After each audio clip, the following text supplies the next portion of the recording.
everyone! Magluluto lang ako ng tinolang manok. Ayan guys, ang aking mga ingredients.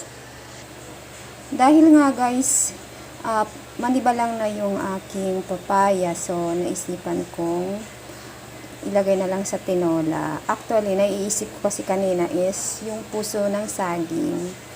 At saka yung malunggay ang aking lulutuin, gagataan. So, nung makita ko ay maliba lang na yung papaya, naisip ko magtinola na lang ako. So guys, igisa na natin ang luya.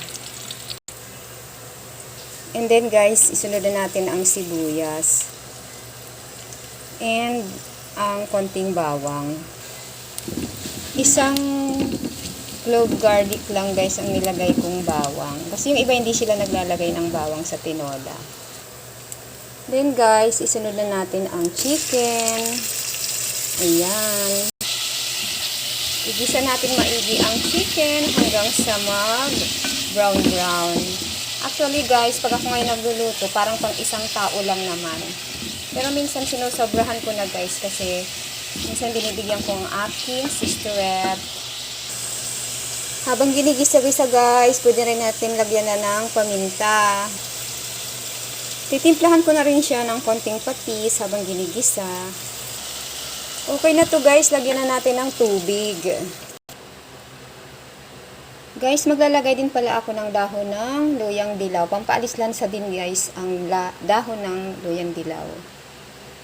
So guys, dahil medyo malambot-lambot na ang karne, lalagyan ko na siya ng kalahati ng Knorr cubes, chicken cubes.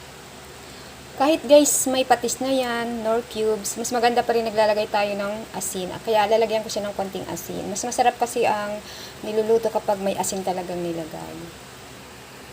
So guys, ilalagay ko na ang papaya. Ang gusto ko sa papaya ay hindi masyadong luto. Yung parang crunchy-crunchy pa rin guys. Dahil maniba lang na siya guys, medyo manamis-namis yan. Masarap kaya yung manamis-namis na papaya sa tinola. Pakuluan uli natin ng ilang minuto guys para maluto ng konti ang papaya. Ayoko talaga sa mga gulay ang mga overcook na.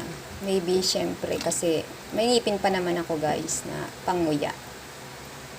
So guys, medyo half cook na ang aking papaya. So ilalagay ko na ang malunggay or moringa. Ayan guys, sarap niyan. Ayan guys, luto na ang aking tinolang manok. Thank you guys for watching. Hope you like it.